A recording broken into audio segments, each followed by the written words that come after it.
There's been a lot of reflection on your 38 years at ESPN. Have I been there that long? Yes, you have. Thank you for reminding me. What's it been like to hear from so many colleagues? A little overwhelming, Hannah, to be honest with you. But you know what? I smile every time they say, hey, the day I walked in the building when I met you, you did this. And not all, but most of the stories are really nice. You walked in as a 24-year-old, right? This fledgling sports network. What was that like at the time? Take me back to that. I think I stumbled in. Well, it's hard for most of our viewers to understand, Hannah, because let's go bigger than ESPN. Cable TV, what was it? 1979. What is it? If you live in the mountains, you have it. If you live in a city, why would you need it? You get 5 stations. And then here's ESPN. So it's in Bristol, Connecticut. It's going to be sports 24 hours a day. What are you going to have on? There were about 75 of us in the fall of '79. The parking lots weren't paved yet. It was one of those Noah's Ark falls. It rained every day, 40 days, 40 nights. We were coming in with mud. We actually would look up at the screen and go, hey, we're still on. But there were people out in California, which is midnight, and fathers feeding babies that I get letters from in Iowa, like, thank goodness you're on, I'm feeding my, and I go, why would anyone feed their baby at 2 in the morning? What are you, an idiot? You know, this is when you're 24, 25. But I gotta say, anyone who I see from not so much 79 so much, because they're not that, or the 80s, we really felt that whether you were camera, programming, advertising, you know, other technical, on-air, it didn't matter. We felt we were onto something, and we're having a great time doing it. You felt like a pioneer. You felt like Yes. You were, right? We had something here. Yeah, well, I mean, I described the 7 original anchors as that we were the Mercury astronauts, you know? And now we went around the Earth, and we just hoped to hit the ocean when we went in. You know, if we hit the land, oh well. And we did feel like we were, I mean, you can use any analogy you want, Lewis and Clark, you know, and we can lose them because we didn't know where we were going. We were rebels without a clue. But it was okay. Like, we felt like we were onto something, but we didn't know what. What was it like covering the Super Bowl back then? Well, I did it alone in most cases. All by yourself? Well, not alone. Well, okay, so me, producer, cameraman, and a flight schedule to Bradley Airport, Hartford. And you do some interviews on media day, and on Tuesday, which it was, and you go to the airport. Send them off. And if it was good weather in Bradley, maybe they had some sound for the 2:30 show. If it was snowing in Hartford, they'd have it tomorrow. I carried the ball a lot, you know, alone. I don't know if the blocking was great. I took a lot of hits early, you know. So maybe my body's feeling it a little after 40 years. And now, without further ado, I give you the supreme seer of Super Sunday. Ladies and gentlemen, I give you the Swami. Tell me about the evolution of the Swami. I did the late show at 2:30 or 3 in the morning, alone the first year. And on Friday night, a couple of weeks in, I went, well, why don't I just make some football picks? And we'd keep track and see how I did. And it was a real together thing, Hannah, because you got to understand how primitive it was then. One night they brought in a fishbowl empty and some dry ice. And when you ever see my head in those old shots with it, that was what they did one night, and they did it earlier in the night, and so then we squeezed it, and so technically they had some fun. It's an alter ego, but it just was something. It's Friday night, why wouldn't you talk about pro football on November 4th, you know? Very important for you to have fun. Why was that? Why didn't you take yourself too seriously all the time? Why the Swami and the nicknames? Oldeby, Young Again McDowell. Daylight coming, you got it, Del Home. Mike Pepperoni Piazza. Bad Moon Rising. Thank goodness for Bert B. Home Bly 11. Nicknames was another accident. A couple of them came out. We used to do it at college. Everybody laughed. I did some more. I mean, no big deal. It was fun. Back was just, I was Red Barber once upon a time. I was just going to try this tonight. And I heard it on the radio. So in doing sports, I believe, and I would tell any young anchor, be yourself. It doesn't mean slapstick or whatever, but I'm an upbeat, This is sports. Let's have a good time kind of guy. Let's do it together. The worst thing someone could say to me, Hannah, would be, boy, you're really different off air than the one that we see on air. And I don't think that's true. So fun is at sports. We're here to have a good time. It's not brain surgery. Stop it. What are you proudest of? It's a lot. A lot of years, a lot of accomplishments. But if you had to crystallize it.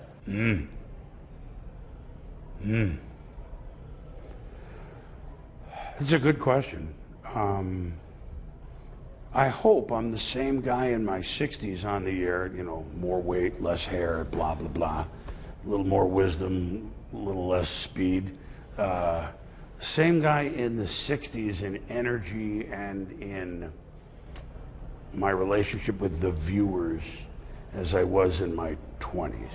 If I'm the same person, of course we're not the same professional, of course we have different sensibilities, but I'd like to, I'm going to go more on a personal level. It's not like I did this. I think I stayed true to, God, I don't ever quote the Beach Boys like on this song, but be true to your school. I think I kind of was true to what I was 38 years ago. I think. I'm pretty proud of that.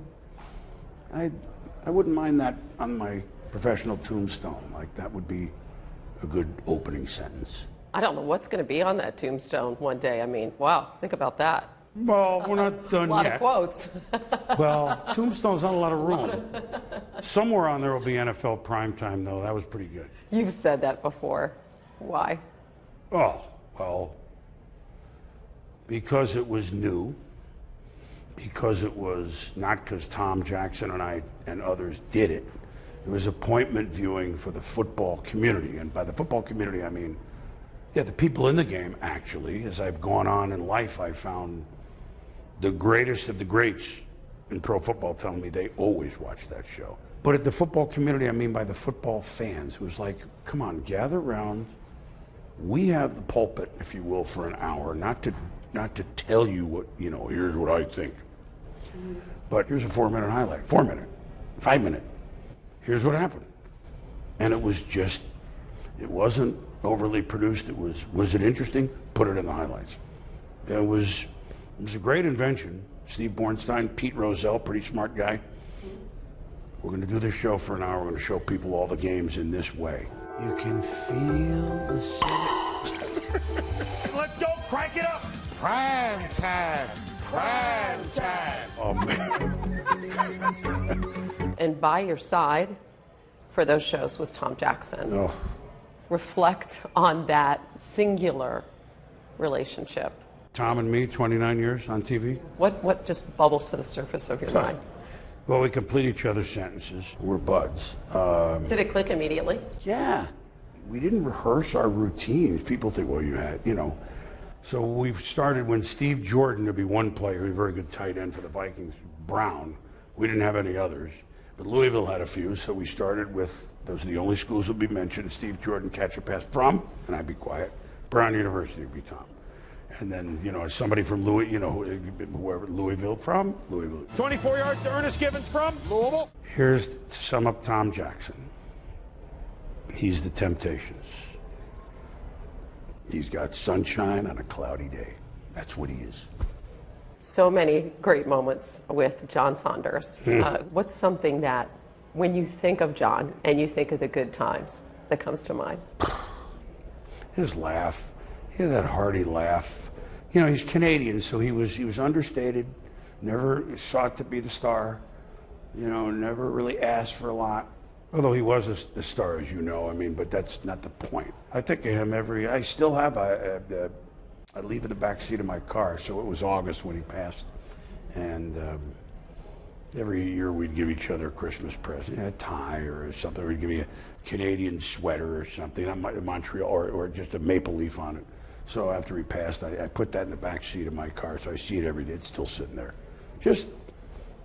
I don't really need it back there. In case it gets really cold, I'll put it on driving, but I'm going to leave it there for a while. It's not bothering anybody. As you are going through this week, and you will go through Sunday, are you able to sort of step back at this point and appreciate and take in all that this means to you and has meant to you? Hannah, to be honest with you, I've kind of known this was coming all fall. So I've thought about it as I've gone through the season. I wonder whether subliminally it's the reason that I had the best season I ever had with the Swami. The guy up there said, you know what? Thank you. We're gonna let you kick some butt this year. And I've had a lot of thoughts this last month, more though for the shows in our studios in Bristol, Connecticut. The nostalgia comes from the shows that last full regular season show, last show, when ended up Tommy and Mort coming in and they named the studio after us, which is unbelievable. But I'd already planned that day to get in early, walk around some of the old buildings on my own, which I did. Old building 1 and 2 walked around, but I didn't go. I saved going in the studios for 12:30 in the morning when no one was there. So I went back to building 1 and I went to the 2 studios. Now they're not the same. We only had 2 studios. One is now the baseball tonight, but I could see the ducks and the trap door over there and all the things that I remember. And I took 5 minutes in each one. I'm getting teary, but I wasn't teary then. I just sat in one for 5 minutes and looked around and remembered that I probably did 3,000 shows in here, Sports Center. And then I went to the other one where all the prime times and the countdown game days were, and walked slowly back to the building at 1 in the morning and went home. So I'm tearing because I had my moment then. The Super Bowl, that's different. That belongs to everybody. That moment belonged to me. What did you listen to on the way home? Last week was a lot of I Want to Go Back and Do It All Over by Eddie Money, which the words are kind of sad for, it's like he wished he did. Mine are different. I want to do it all over because it was great, you know? So I listened to that. Then I'll give you a couple of others that are a little more esoteric. Time Passages by Al Stewart, which is and you won't know this one, you might, but Jerry Rafferty, I don't know if you know that, it was Steelers Wheel, but Jerry Rafferty, I think he's passed. Days Gone Down. I had him in my car. I got 6 discs. I still use discs. You know what I think of the 21st century technology? I don't do it. Days Gone Down, Jerry Rafferty. It's a good one. What impact do you hope that you've had? Hopefully that I made sports fun for a lot of people, but it wasn't so much me that we did. I think I was representing our place and will moving forward, which is it's a nice part of the story. To those in the profession, you don't set out to be a role model or whatever, but if people can take my joy, my joie de vivre, if you will, of sports, the people in it and the medium, and not try to imitate, but take their own joy, and it's okay to do it, like that's a good impact. And, at these times, if in some way we brought people together, like, hey, I had a good time watching it with my father, with my fiance, we'd spend the hour of prime time, or just sport, like, I have fond memories. Well, then we've done it well.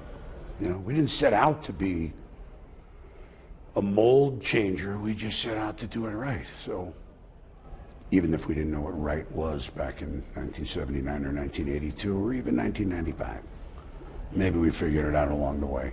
It's too late to go back now.